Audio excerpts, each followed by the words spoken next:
Thank you, Honorable Member Shri Tapir Kauji. Tapir. Thank you chairman sir. Sir, आपने climate change के ऊपर में बोलने का ये मौका दिया, थैंक यू वेरी मच।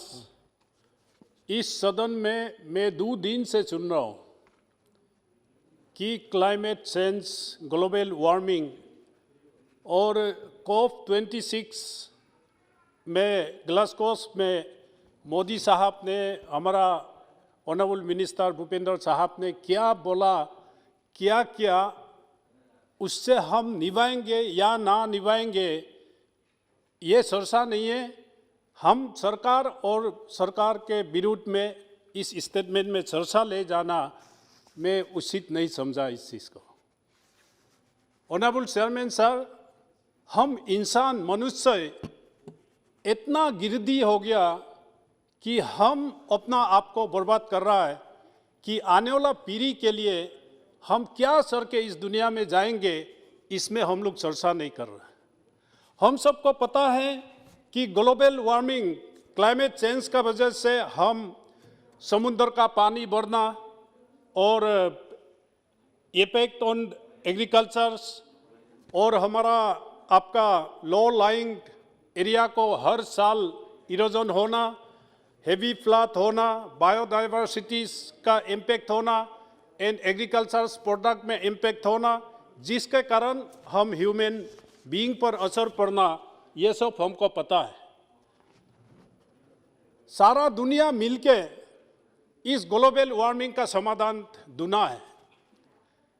मैं नरेंद्र मोदी जी को और भूपेंद्र जी को हिंदुस्तान को आगे ले जाने का जो आपने इच्छा दिखाया, आपने 5 अमृत वहाँ 5 पॉइंट्स जो कमिटमेंट दे के आया, इसका ऊपर ये सदन को चर्चा करना चाहिए। 2030 में हमारा कमिटमेंट क्या है, हर प्रदेश हम कैसे निभाएंगे और 2007 में हम नेट जीरो कहाँ पहुँचाएंगे, इसके लिए हमको चर्चा करना चाहिए था। फिर भी ऑनरेबल चेयरमैन सर, 1980 में when I was a young student leader, Delhi में आए थे, I have read an R K. Laxman's cartoon. 30 kilometre away from Delhi, he took his children 30 kilometre away from Delhi, बेटा बेटी को लेके गए। The children asked his father, "Father, what a sweet smell." The father have to reply, "My dear son, this is not a sweet smell, this is the fresh air." 1980 में ये cartoon था।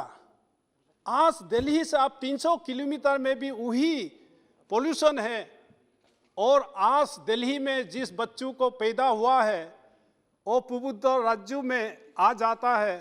रात में आकाश में जो लाइटनिंग देखता है तो बेटा बेटी पूछता है, माँ पिताजी ये आकाश में लाइटनिंग क्या है? The brain have to tell, this is not lightning, this is the stars in the sky. कोई क्लीन स्काई आज देखने को मौका नहीं मिल रहा है।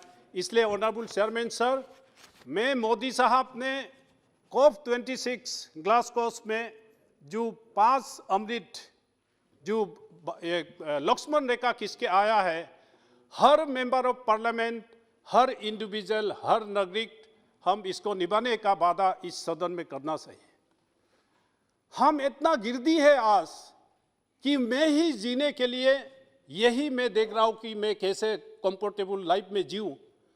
Chairman sir, I ask through you to all the honourable members and the countrymen, let us not look upon the developed countries.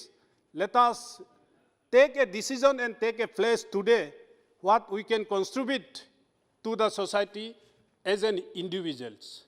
आज ये एक समाज है, आज एक member of parliament, chairman sir, आज एक मेंबर ऑफ पार्लियामेंट एक गाड़ी खरीदता है तो दूसरा मेंबर ऑफ पार्लियामेंट सोचता है मैं 2 गाड़ी खरीदूं। एक हमारा दोस्त एक अच्छा मकान बनाता है तो मैं ये दिल में सोचता है कि मैं उससे भी अच्छा मकान बनाऊं। This is the reason and this is the cost why we are causing the climate change on this planet.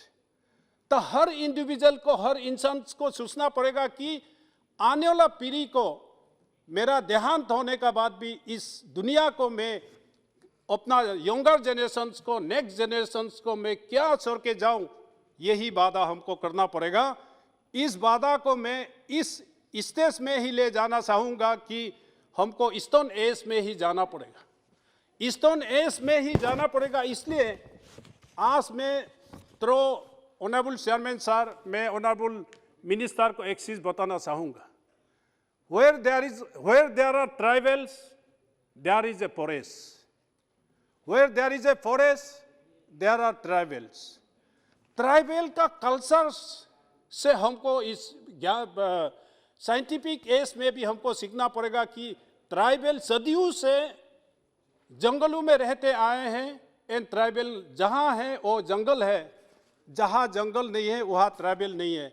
ये स्थिति in the name of development, in the name of commercializing the environment, we have caused the climate change and we have caused the global warming. तो इसलिए मैं chairman साहब, इस 5 अमृत को हम हिंदुस्तान कैसे निभाएं? Develop countries, America, UK, Europe union, China से हम देख के, पूछ के, कहने के कोई जरूरी नहीं है। Now we have to start today. What Modi साहब has drawn the Lakshman Rekha in Glasgow, उसको हम कैसे निभाएं? हर प्रदेश irrespective of political parties, her individual irrespective of any caste and creed, हम इस एनवायरमेंट को, मोदी साहब ने एक मंत्र दिया, life living style for environment. इस मंत्रों को हम कैसे निभाएं, यही हमको चर्चा करना चाहिए। और बाकी मैं आपका सामने ये कहना चाहूँगा कि डेवलप कंट्री ने इस दुनिया को इतना जुल्म किया, जिसका वजह से आज developing country and under developed countries are facing the consequence. Environment hazard develop कंट्रियों ने किया, इसको हम कैसे निभाएं? हम आज डेवलपिंग कंट्री है, मोदी साहब ने डेवलप कंट्री को सूल करा कर दिया ग्लासगो में विद दैट 5 मंत्र। ये मंत्र हिंदुस्तान को निभाना पड़ेगा और हमारा पड़ोसी देशों को भी निभाना पड़ेगा। ये मैं भूपेंद्र साहब के ऊपर मैं इतना विश्वास करता हूँ, because he is an environmentalist. तो मैं ज़्यादा ना कहते हुए चेयरमैन साहब, हम क्या अल्टरनेटिव दे सकते हैं? रिन्यूएबल रिसोर्स, रिन्यूएबल एनर्जी से मैं दुनिया को कैसे ये बचा सकता हूँ? आप ये हमारा अल्टरनेट क्या हो सकता है इस देश से, ताकि दुनिया हमको फॉलो करे? मोदी साहब का फिलोसॉफी और 5 मंत्रों को कैसे, 5 अमृत को कैसे फॉलो करे, इसके लिए मेरा ये बिंदु ये मैं रखना चाहता हूँ। जैसे हम कोल, फॉसिल ऑयल फ्यूल को हम कैसे लिमिट कर सकता है? एक बिंदु है जिसमें pace out and pace down, जिसको मंत्री जी हमको इस सदन को जवाब देते समय इसका क्या है क्या नहीं है वो बताएंगे। लेकिन we have got the resource. हमारा एक वहाँ कहावत है, कस्तूरी एक जानवर है, उसको जिस कस्तूरी के पास वो कस्तूरी है, वो नदी पहाड़ पर्वत घूम के ढूंढता है कि ये अच्छा गन चीज जो है कहाँ है, वेरे उसका इस नाभि में, स्टोमक में वो कस्तूरी होता है। हिंदुस्तान में क्या कमी है? विंड एनर्जी हम इसमें रिन्यूएबल एनर्जी में ये कर सकता है।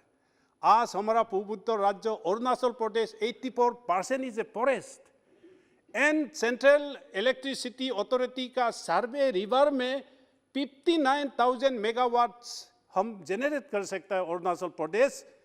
जहाँ सर्वे हुआ, जहाँ सर्वे नहीं हुआ तो गीगावाट तक निकल जाएंगे।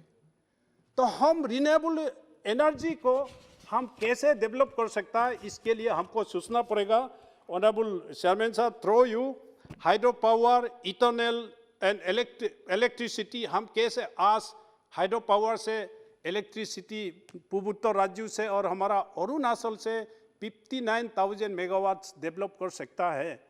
तो सारा हिंदुस्तान इलेक्ट्रिसिटी व्हीकल से आराम से चल सकता है।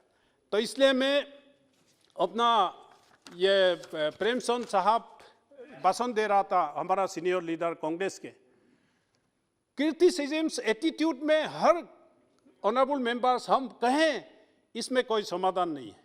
समाधान हमको ढूंढना पड़ेगा as an superlative human being. Sir में कुछ बिंदु है इसको मैं ये बताना चाहूँगा।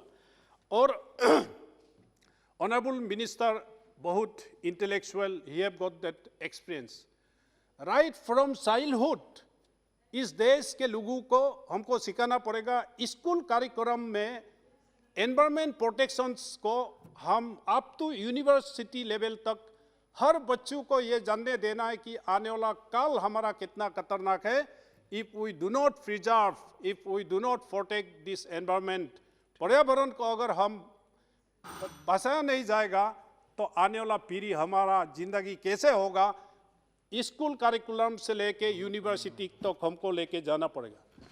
और हिंदुस्तान में ऑनरेबल स्पीकर चेयरमैन साहब, एनजीओस है, सीबीओस है, और अपना इस समाज में जितना काम करने वाला लोगों को एनवायरमेंट प्रोटेक्शंस का हमको सिखाना पड़ेगा।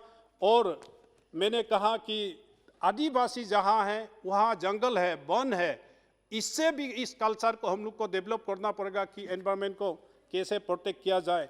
और चेयरमैन साहब जब आप होते हैं तो मुझे टाइम मिलता है, आज भी मैं ये उम्मीद करता हूँ सर हमारा कानून को सख्त करना पड़ेगा। We have to give more feeders to our central pollution board and आपका हर प्रदेश में जो स्टेट पोल्यूशन बोर्ड को हम कितना कानून सख्त करके इसको हम निभाना पड़ेगा। नहीं तो हम अपना ये जो लाइफ इजी लाइफ कॉम्पिटिशन्स में इतना एनवायरमेंट इम्पैक्ट करवा रहा है, हम पोल्यूशन कर रहा है, हम समाज ये वन को आज मैं आपको ही पूछना चाहूँगा चेयरमैन साहब, हम लोगों को रामायण में कहानी पढ़ाया गया, राम वनवास गए, राम जिस वनवास में गए उस वन को आज दिखाइए। ये राम ने डिस्ट्रॉय करके नहीं गए, हम इंसान, हमने आज उस वनवास को पत्थर रख मिट्टी बना के रख दिया। फिर भी आज उस राम का वनवास जहाँ गए थे उस वन को भी आज हम रीजेनरेट कर सकता है। ये शक्ति मोदी जी में है। तो इसलिए मैं अंत में ये नहीं कहूँगा, ये कहूँगा sir it is not too late to start a good beginning. अभी भी हमारा पास समय है, इस समय को हम लेते हुए इस संसार को कैसे बचा जाए, यही मेरा चिंता है। Thank you sir.